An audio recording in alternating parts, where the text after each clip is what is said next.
Começou hoje a campanha do Novembro Azul. É o mês da prevenção do câncer de próstata, a segunda maior causa de morte entre os homens aqui no Brasil. Por ano, são diagnosticados 47 mil novos casos. No Band Cidade, primeira edição de hoje, o urologista do Hospital Regional, Bruno Simão Rodrigues, falou que a barreira do preconceito para realizar o exame, foi quebrada, viu? Confira o trecho. Não há mais esse preconceito hoje em dia, tá?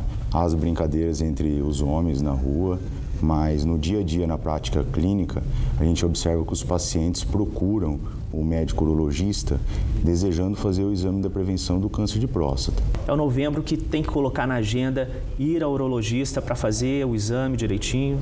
Com certeza. É um mês para disseminar, para divulgar a importância desse exame nacionalmente, mas o homem tem que lembrar que tem que procurar o urologista anualmente para fazer essa prevenção. É um mês para divulgar ainda mais a importância da prevenção do câncer de próstata. A Sociedade Brasileira de Urologia preconiza homens para realizar o exame a partir dos 45 anos que tenha fator de risco, ou seja, o pai ou o irmão que tenha câncer de próstata, tenha tido câncer de próstata, ou a partir dos 40 anos aquele paciente que não tem fator de risco.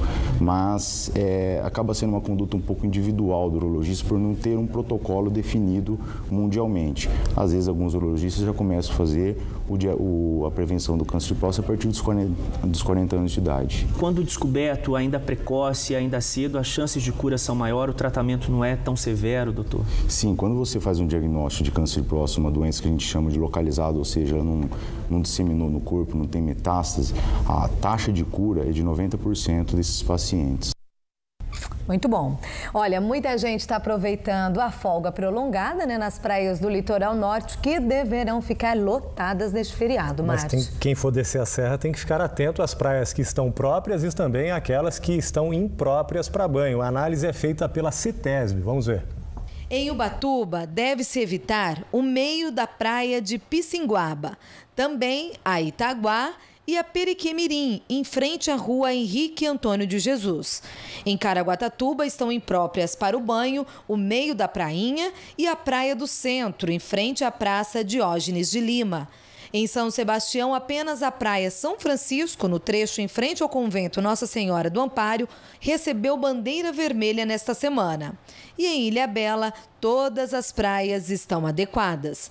O boletim da CETESB pode ser conferido no site praias.cetesb.sp.gov.br. E novembro começou com sol e calor e as temperaturas hoje passaram já mais uma vez dos 30 graus. No final da tarde, ainda hoje, deve chover com rajadas de vento. Olha, Jean, os mais antigos costumam dizer que sempre no dia de finados chove. Costuma chover, E de fato, segundo a meteorologia, deve chover amanhã neste feriado. Só mais para refrescar mesmo esse calorão. Vamos conferir a previsão do tempo.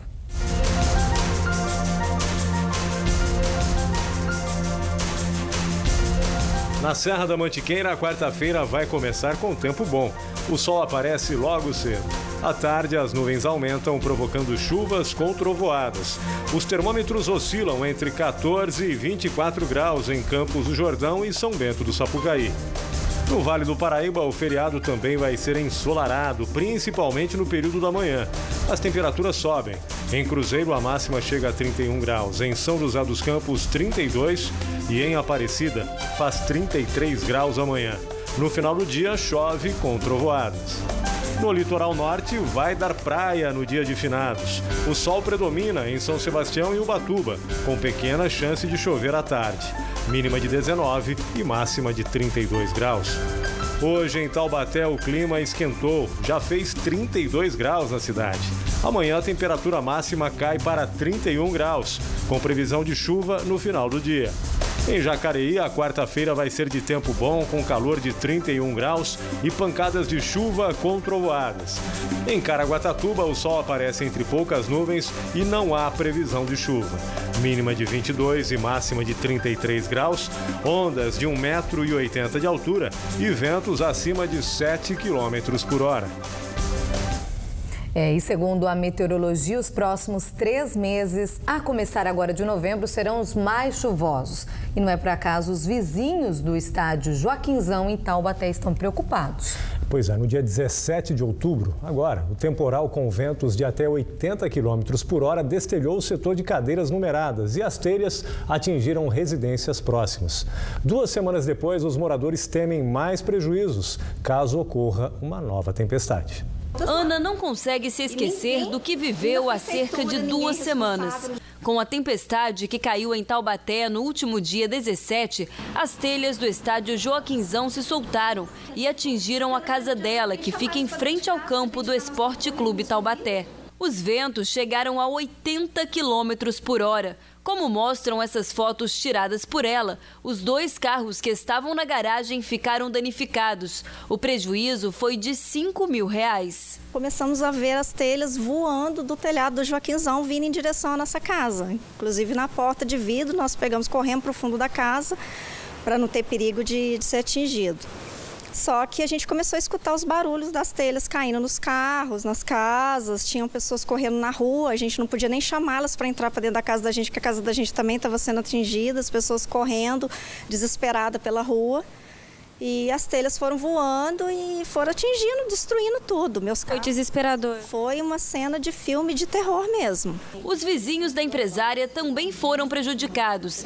Keila tem uma clínica de estética na rua em que a Ana mora. As telhas atingiram a marquise da construção e o carro dela. Bateu na marquise, no meu carro, mas graças a Deus não pegou ninguém. Os danos, por enquanto, são só materiais, só que as telhas estão soltas. Você ficou assustado? Muito. Foram 10 minutos de terror. Foi assustador, realmente. Mas o maior medo dos moradores é que outra tempestade como aquela aconteça e que alguém acabe sendo atingido pelas telhas e se machuque. O que mais me preocupa não é o que já aconteceu, é o que vai acontecer, porque é só olhar para cima, que eu estou vendo que as telhas estão soltas. Segundo este advogado, especialista em direito do consumidor, a responsabilidade é do Esporte Clube Taubaté, que por lei é obrigado a arcar com todo o prejuízo causado pelo destelhamento. Ele ainda explica que quem se sentir prejudicado em casos semelhantes, como a Ana e os vizinhos, e não conseguir resolver a situação de forma amigável, pode entrar na justiça. O prazo para a solução do problema é de 3 anos. O ideal é a pessoa de imediato, hoje como todo mundo tem celular com acesso fácil à foto, é fotografar os prejuízos. Caiu uma telha em cima do carro, o poste que caiu, tire foto, fotografe toda a situação para usar como prova na justiça e, posteriormente, guardar as notas fiscais do custo que você teve para consertar os seus equipamentos. A diretoria do Esporte Clube Taubaté informou que a reforma da cobertura do estádio já está prevista e que vai se reunir com os proprietários das casas atingidas para, dentro da lei, resolver da melhor forma possível o problema. E por falar no Taubaté, no próximo bloco, um velho conhecido, novo presidente, né? Já é bastante conhecido, Valdir Attili, ex-diretor do Departamento Médico. A gente vai mostrar também uma reportagem que ele tomou a posse ontem e como ele pretende reformar o time. Exatamente. E tem mais ainda, futebol, viu? Emily Lima, do São José, é anunciada como a nova técnica da Seleção Brasileira de Futebol Feminino. A gente volta já já, horário de verão 5h05.